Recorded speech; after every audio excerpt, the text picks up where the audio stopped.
This is KCCK's Culture Crawl. I'm Dennis Green, and Tim Hankewich is back from Orchestra Iowa, the maestro, with us for the first time here in 2017. Happy New Year. Belated Happy New Year to you, too. And I know that you traveled a little bit over your break. I know. I don't have the tan to show for it because I was literally dipping myself in sunscreen, but I need to brag a little bit. Went to Trinidad and Argentina. And don't cry for me, though. It was okay.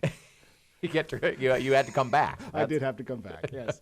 So, good Here trip? we are. It was a great trip, a wonderful trip. And, to hear, I've always been a fan of tango music. I mean, last season we did Piazzolla, but to actually hear the music in its proper context and its proper culture, you can't beat that. And had the great opportunity to listen to some great nightclubs.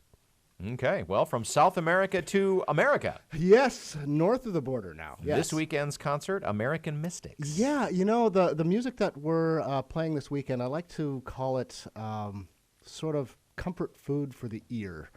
This is music that's written during the golden age of American symphonic composition, a time when America was just finding its voice. And there's a sort of neo-romanticism that's imbued in each of these pieces.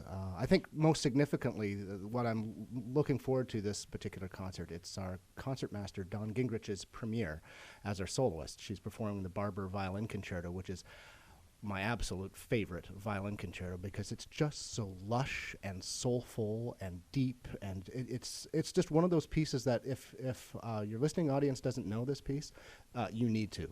It's just one of those things that when you put on the radio or just listen to it at home, it's something that's just going to bring a tear to your eye. It's just so darn gorgeous. And it's that sort of tone that sort of infuses the rest of the program, because each of these pieces, the Hansen Second Symphony that we're doing, or the Hovhaness piece called Mysterious Mountain, has this romantic quality that sadly American music is lacking these days. And so when I hear it, this has turned out to be, I think, my favorite program of the season, just because it's just getting back to our roots of just hearing really great, satisfying, romantic, lush music. So you said all American composers, Right. Some Barber that may be familiar to some of us. Right. Actually, in many ways, all of this music has been featured in film at one time. Okay, so this is another one of those you're gonna know some of this. For those of you remember the old movie Platoon, that was featuring the music of Barber and the Adagio for strings. We're not doing that particular piece, but it's the same composer, and it's the same sort of pathos that you'll hear in the Barber Violin Concerto. Howard Hansen wrote his Second Symphony, the Romantic Symphony, in the 1930s. And it sort of created a template for what Hollywood sound scores were going to sound like in the next 20, 30 years. John Williams based his soundtrack of E.T. on this particular movie, on this particular piece. And much to the composer, Howard Hansen's chagrin, some 40, 50 years later, without his permission, his music was used in the ending credits of Alien, the movie. And he, instead of fighting it in court, he just said, "Oh, okay, let's just let them use it." And so it has to. So when you hear this, you will definitely hear that sort of Hollywood film score quality to the music. So in a lot of ways, these composers and these pieces presaged the symphonic music that most of us hear a lot, yes, because we go to movies, and even some of the popular music. When we the Hovhaness piece called "Mysterious Mountain," the second movement, Carlos Santana quotes that in his piece in his song "Transformation Day," and so you never know how and where these pieces will influence other composers. But I think we just need to remember that music history is a continuum, and there's nothing new under the sun. What really is the essence of creativity is taking somebody else's material or somebody else's idea and transforming it into something and to make using it as an inspiration to create Absolutely. something new. Well, we love that in jazz. Of absolutely, course. that is the essence of jazz. That's the essence of creativity generally, I would say. Well, there, as you said, there are no new ideas. Right. Nothing ever springs forth fully formed and unique. It's always informed by the background of the creator, right, and the influences on him or her. And some people can just synthesize it better than others, and that's the difference between being a layperson and a genius. So, 3 pieces. Have we Four mentioned? pieces. Okay, so Yeah. we mentioned the Mysterious Mountain. We mentioned the Hansen. We mentioned the Barber. Right. What's the other one? Well, this is a work by Charles Ives called "The Unanswered Question." Ironically, it was composed the earliest in 1908 or something like that. And so you would think it would be the most conservative of all these pieces, but in fact it's the most outlandish and wild. In many ways, it foresees the more avant-garde, almost atonal qualities that became very popular in the 50s and 60s. But the way Ives deals with this is really clever. It's called the unanswered question because there are three elements that are happening.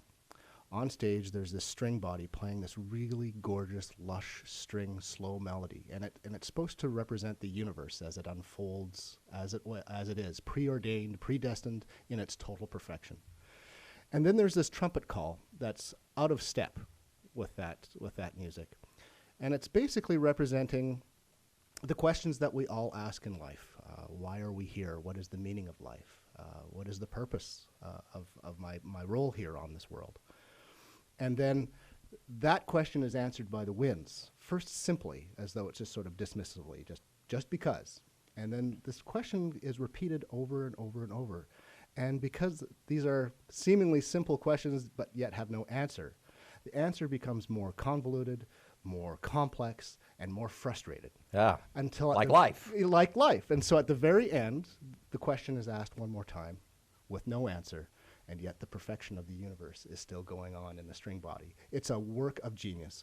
And the way and the reason Charles Ives came up with this piece is he immersed himself in the writings of the transcendentalists like Emerson and Thoreau. And this is sort of the philosophy that he grew up with as a child, and it's imbued in this music. And so that is the reason this is called American Mystics. There's a mysticism about this piece, and even Alan Hovhaness in his Mysterious Mountain, he too was a very spiritual person.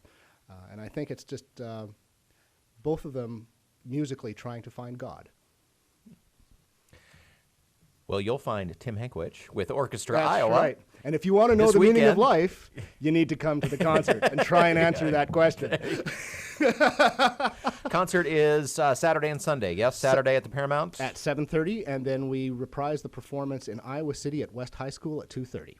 So the mystical, unanswered questions of American composers, but featuring the concertmaster, Dawn Gingerich. And if you haven't seen her stand up and strut her stuff as a soloist, you are really missing out. Yeah, she is a magnificent artist, a magnificent person. That's something not to be missed. And it's really a special occasion when you can showcase, well, the leader of our orchestra, our concertmaster.